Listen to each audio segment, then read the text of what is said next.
एक गांव में हरिया और उसका परिवार खुशहाली की जिंदगी जी रहा था। उसके घर के बगल में ही रहते थे मास्टर जी और उनका बेटा। इस गांव में वह नए नए आए थे। मां के गुजर जाने की वजह से मास्टर जी की पूरी जिम्मेदारी थी कि वह अपने बच्चे का पालन पोषण अच्छे से करे। मास्टर जी घर का सारा काम करके सुबह सुबह स्कूल चले जाते थे बच्चों को पढ़ाने के लिए। शाम को लौटते वक्त बच्चों के मम्मी पापा से भी बात करते थे कि बच्चों की पढ़ाई कैसे चल रही है। अपने घर आने के बाद वह खाना बनाने में जुट जाते थे। ऐसे करते करते 20 साल गुजर जाते हैं और मास्टर जी बूढ़े हो जाते हैं और उनका बेटा विलायत चला जाता है पढ़ाई करने के लिए। जब वह विलायत से लौटता है तो मास्टर जी बहुत खुश होते हैं, लेकिन उसके हाव भाव देखकर मास्टर जी थोड़े परेशान भी होते हैं। मास्टर जी के घर में ना रहने की वजह से उसका बेटा घर में चोरी भी करता था, लेकिन यह बात मास्टर जी को पता नहीं थी। मास्टर जी सरकारी स्कूल के अब हेड मास्टर बन गए थे और वह केवल एक बात से परेशान थे, अपने बेटे का कुछ काम धंधा ना कर पाना। उनको यह बात बहुत परेशान करती थी। मास्टर जी की गांव में बहुत नाम था, तो उसके बात करने के बाद एक जगह अपने बेटे के लिए नौकरी की बात की थी, तो वह लोग बहुत प्रसन्न होते हैं कि उनके पास मास्टर जी का बेटा काम करेगा। वह भी विलायत से पढ़ के आया हुआ है। उन्होंने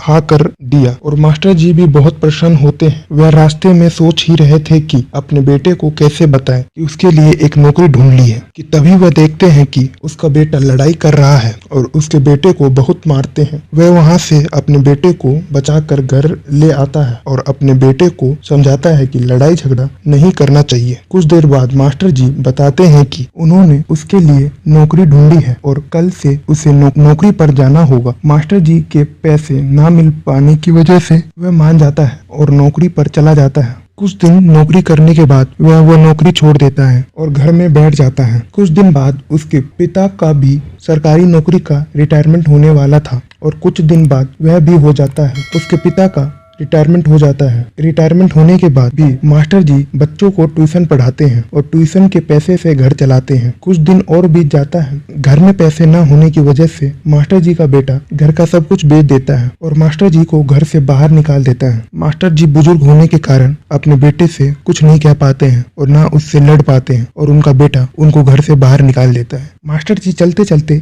एक जंगल में आ जाते हैं और वह उस अंधेरे में बैठ जाते हैं। जब सुबह होती है तब वह एक गांव में पहुंच जाते हैं। गांव का नाम रामपुर था। वहां के लोग बहुत अच्छे होते हैं। जब उन्हें पता चलता है कि मास्टर जी उनके गांव आए हैं तो वह तुरंत ही मास्टर जी के रहने के लिए एक अच्छा सा मकान तैयार करते हैं और मास्टर जी वहां भी बच्चों को पढ़ाना शुरू कर देते हैं। उनके पास कुछ बड़े बच्चे भी पढ़ने आते हैं। उनके पढ़ाने का तरीका देखकर गाँव के सभी माता पिता मास्टर जी के पास ही अपने बच्चों को ट्यूशन भेजते हैं। कुछ दिन बाद एक बड़ा बच्चा मास्टर जी के पढ़ाने की वजह से IAS बन जाता है और यह बात गांव में आग की तरह फैल जाती है। जब यह बात सरकार तक जाती है तब वह भी बहुत प्रसन्न होते हैं कि एक बुजुर्ग आदमी पूरी ईमानदारी से बच्चों को कैसे ट्यूशन पढ़ाता है। तब सरकार उन्हें एक इनाम देना चाहते हैं। वह इनाम देने आते हैं। मास्टर जी को इनाम मिलता है और रामपुर गांव को सम्मान। वहां के लोग बहुत प्रसन्न होते हैं। जब यह बात मास्टर जी के बेटे को पता चलती है तब वह अपने पिता को लेने के लिए आते हैं, लेकिन मास्टर जी के साथ गंदा व्यवहार करने की वजह से लोग उन्हें मास्टर जी को ले जाने के लिए मना कर देते हैं और मास्टर जी को अपने पास ही रख लेते हैं।